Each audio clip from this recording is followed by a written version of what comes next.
We've talked about installing, configuring, and getting JPA up and running. So now let's look at an example of modeling using JPA. Right? So JPA, what it's going to try and do is make it as simple as it can for us, to just give it a Java class and then have that Java class automatically converted into a relational database, right?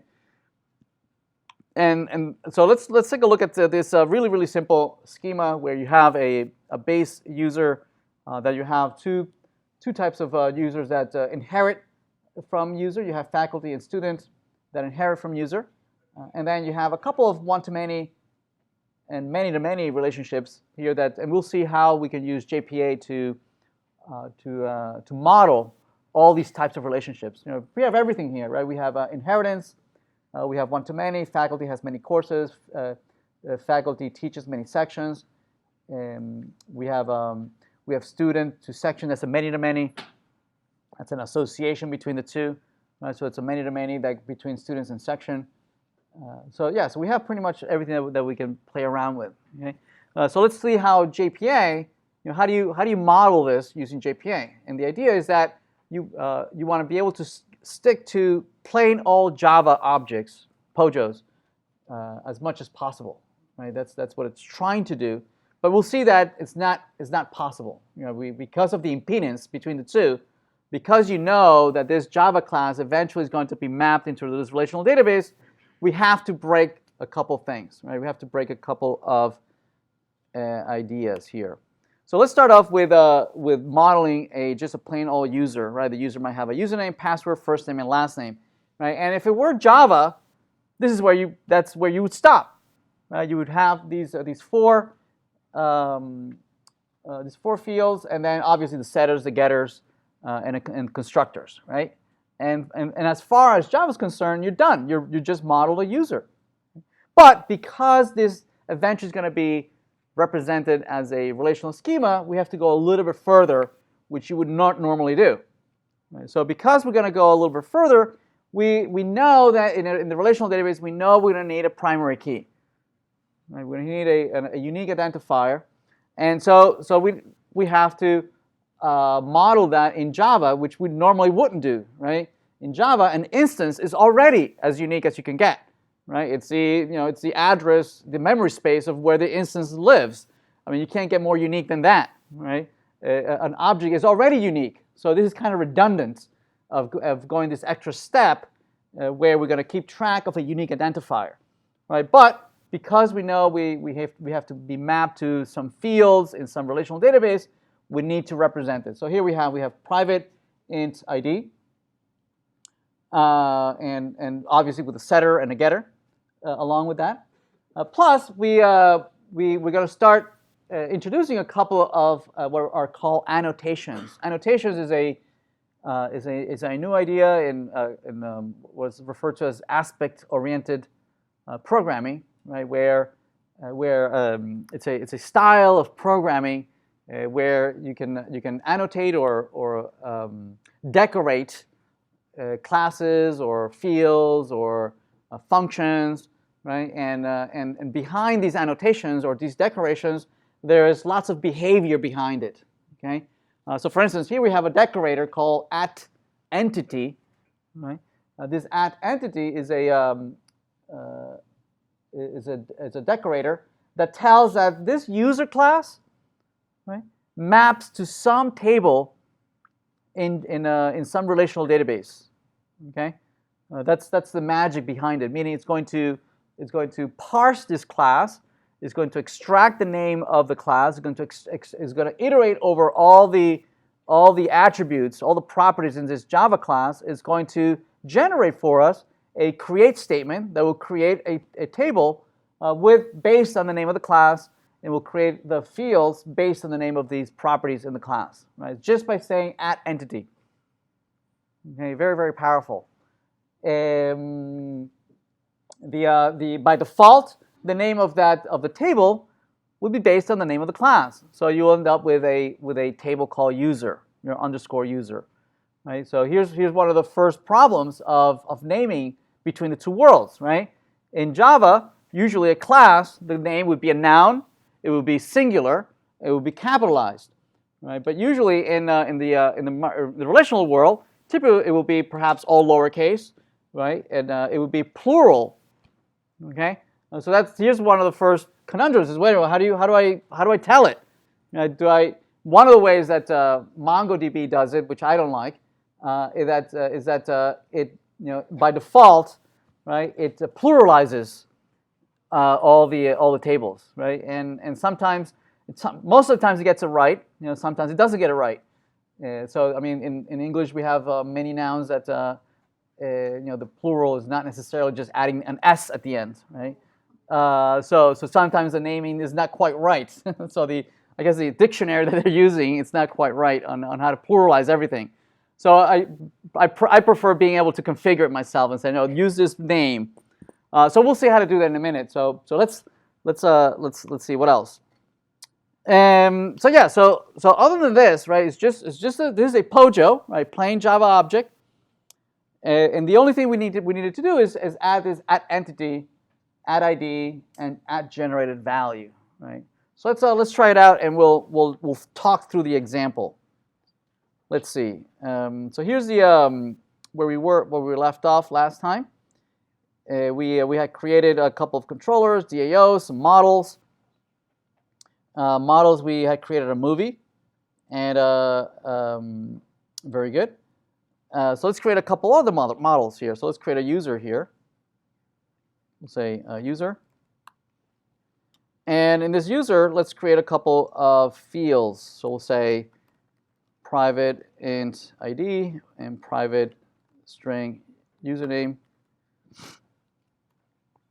private string password, and private string first name, and private string last name.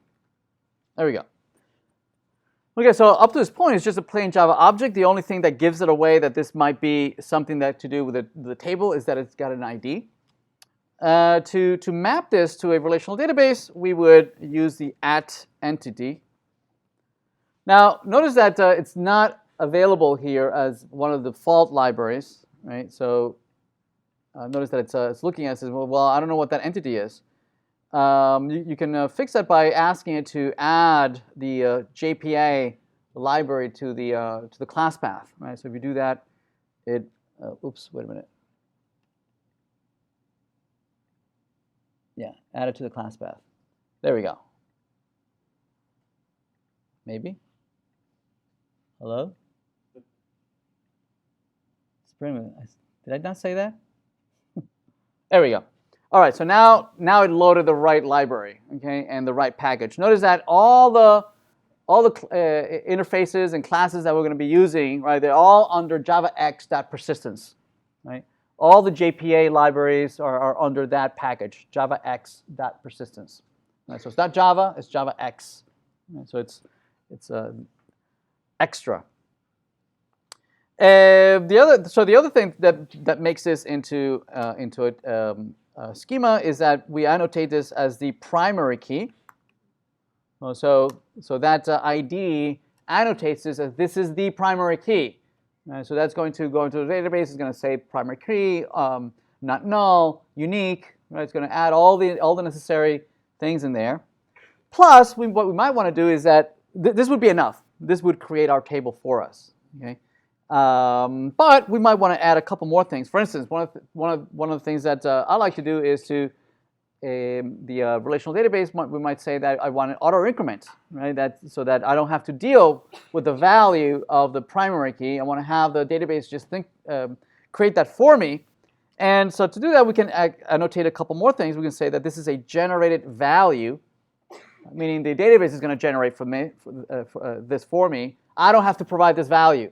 Right? I can give it a null, and whenever it gets to be inserted in the database will figure it out and will increment the value. Yes? Right? I'm delegating this to the database. Now, because the vendors can generate this in different ways, right? Oracle can use a sequence, and all the other vendors have identities and auto increment. Different vendors have different ways of doing it, right? So you can configure what the strategy to use, right? Whether it's a sequence, whether it's an identity, it's an auto increment, what is it? So it turns out that for auto increment, it's identity. There we go. Okay. Other couple of things here is that for this to work, we need to adhere to the Java Bean specifications, right? The Java Bean specification says that you have to have setters and getters, right? You have to have setters and getters, a public API to talk to the instance objects, right? So let's do that. And these setters and getters have to have specific names, right? It can't be just anything. And good thing that IntelliJ already can do this for us automatically. We can say generate and setters and getters for all of them. Say OK. And already follows the naming convention, right? It bases the naming convention based off of the fields that we have created already, right? So for instance, ID becomes get ID and set ID. Yes. For username, it becomes get username and set new username. Notice the first letter is capitalized. Yes? Okay. That is part of the Java Beans naming convention, right? They have to begin with set, they have to begin with get, and then the names have to be camel cased. Make sense? Right? It's just a specification. And also part of the specification is that we have to have at least one constructor, a no argument constructor. So select none. There it is, a no argument constructor. Right? So that's the specification. Everybody good?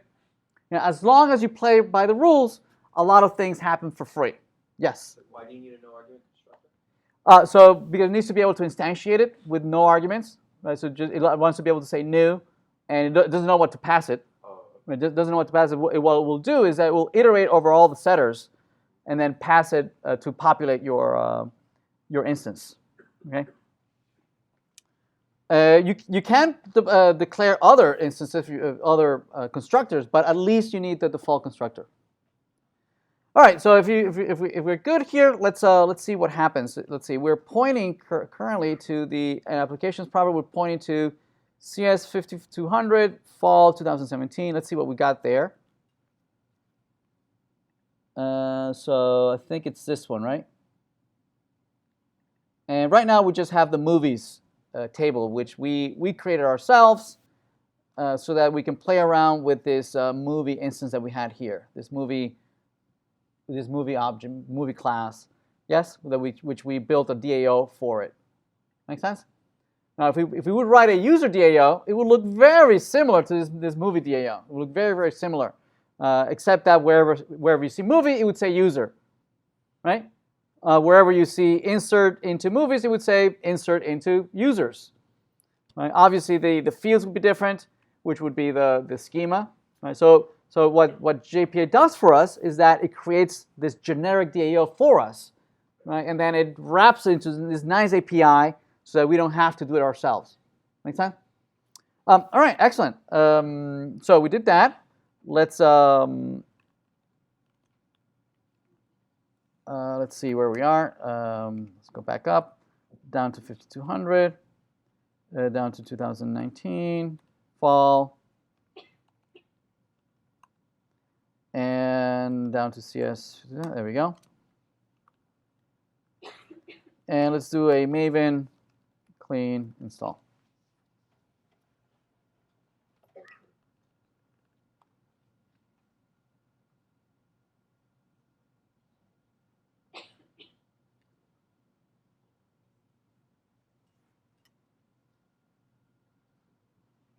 All right, excellent. So if we come here, notice that there's a new table user that was not there before. Right? See that? So that user table was created for us through the JPA magic. Right? It had the columns that we declared earlier. Right? The first name is there, the last name is there, password, username. Notice the naming convention. Right? The underscore. Right? So it's following proper naming convention. The only thing that we forgot is that user is not plural. Right? So by default, right, it bases the name of the table based on the name of the class. And so we can fix that. We can go back and we can override the default configuration. And we can give it another annotation. We're going to say, I want you to use the table I want you to use the name to be instead users, plural, right? And we can just rebuild the we can just rebuild it.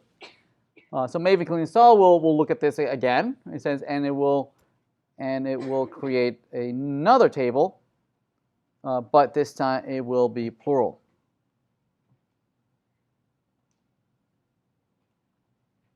So if we refresh, we'll see that now we have user and users, right? They're identical to one another, and they have the same fields, the same columns, the same data types. It's just that the naming is different, right? So typically what we'll do is just drop this table since we mistakenly created it. I was only illustrating the capabilities of creating this. Yes.